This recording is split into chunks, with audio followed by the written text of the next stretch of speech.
What's up? It's me. Happy Monday to everybody. Now, I don't normally make these NFL videos, but this is Clemson related in some way. This has got to be the most mind-blowing trade in the NFL that I've seen in probably 20 years.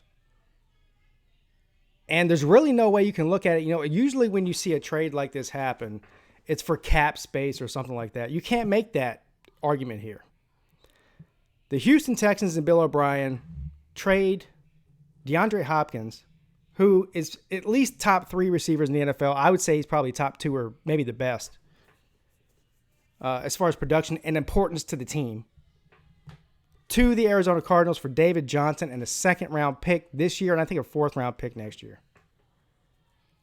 Something like that. Anyways, this makes zero sense. It makes zero sense because if you look at the 2 best players on the Houston Texans team, it is Deshaun Watson and DeAndre Hopkins. The rest of the team has been mediocre at best. Mediocre at best. People say, well, they got Kenny Stills. They've got Will Fuller. Will Fuller can't. He might play 7 games a year if they're lucky, since he's been there. And David Johnson's a good player, but listen, a premium wide receiver. You're talking to a Carolina Panthers fan here. I know and appreciate the importance of a premium wide receiver. A talent like DeAndre Hopkins does not just come along in the draft. You might get him, you might not. But the whole point of a trade is to either create a massive amount of cap space where you can fill those needs in other positions or at that position, and to also prepare for the future. You cannot replace DeAndre Hopkins in the draft. If you're lucky, you might be able to in the future. And as far as the running back position goes, listen, they had a 1,000-yard rusher last season for peanuts. If anything, the running back position is probably the one you can afford to do that with most. My point here is they just set themselves back 3 or 4 years by making this trade. Now, the Arizona Cardinals made out like bandits in this. So I don't know what the remainder of Hopkins' contract was. It wasn't, you look at Sammy Watkins last year with the Kansas City Chiefs, he was making like $15 million, $14.5 million, something like that. And I think DeAndre Hopkins, he's got 3 years left on his contract. I think he's making about that, about $13.5 million on average per year for the next 3 years. Take it. He's in the prime of his career. You've got a quarterback who is struggling because of the mediocre talent around him, and you take the one guy that's getting you to the playoffs and even winning you playoff games in your trash-ass history as a franchise,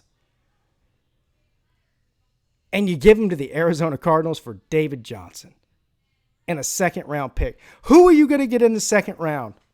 Unless you just, happen to strike gold and win the lottery like you did when you drafted DeAndre Hopkins. Who are you going to get to replace that?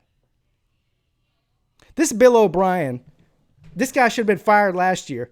Probably should have been fired 2 years ago. But instead of firing him, what do? Not only do they not fire him, they give him more power. This reeks of a personal vendetta. And if you're a GM or a football coach, personal vendettas have no part in business. I think there was a rift between Bill O'Brien and DeAndre Hopkins personally. Well, Bill O'Brien, as far as I'm concerned, he just signed his firing papers for the future. Everybody in the business, and I'm not just talking about people who are either Clemson fans or Houston Texans fans. Everybody with a brain, with any sense of how football works, knows that this was a stupid trade for the Texans. If I'm Deshaun Watson, I want the hell out of there. I want out now. Now, I know that Deshaun Watson's going to be up for a huge contract, hundreds of millions of dollars, like Patrick Mahomes is. And he'll get it, probably, from them. But what's it worth If you're on look, there's been a lot of franchises out there that they'll draft the right guy. Deshaun Watson's the right guy for that franchise, or for any franchise, quite frankly. That's all great. That's all great. And get paid, Deshaun, if you can get paid. But what's it all worth? Making hundreds of millions of dollars is great, but I know Deshaun Watson is a competitor. And he can make hundreds of millions of dollars whether he's in Houston or somewhere else. Go somewhere where they're competent. They're clearly not competent down there in Houston. Clearly. This is sad. This is pitiful. This is embarrassing. I feel sorry for I'm not a Texans fan. I'm a Panthers fan. I'm only a Texans quasi. I root for them because of the Clemson players on there like Watson and Hopkins. I feel sorry for Deshaun, number one. I also, at this point, I feel sorry for the Texans fans.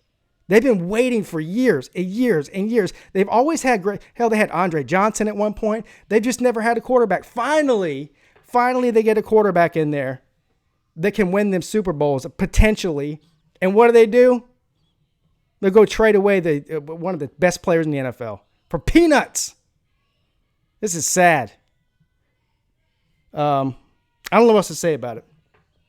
It's really it's mind-blowing. Mind-blowing. Because there's really nothing you want that, like I said, there's not one thing you can point at that say this is a good idea for anybody involved. Not one. So there's my feelings on it. Have a great day. Peete and Peete checking out.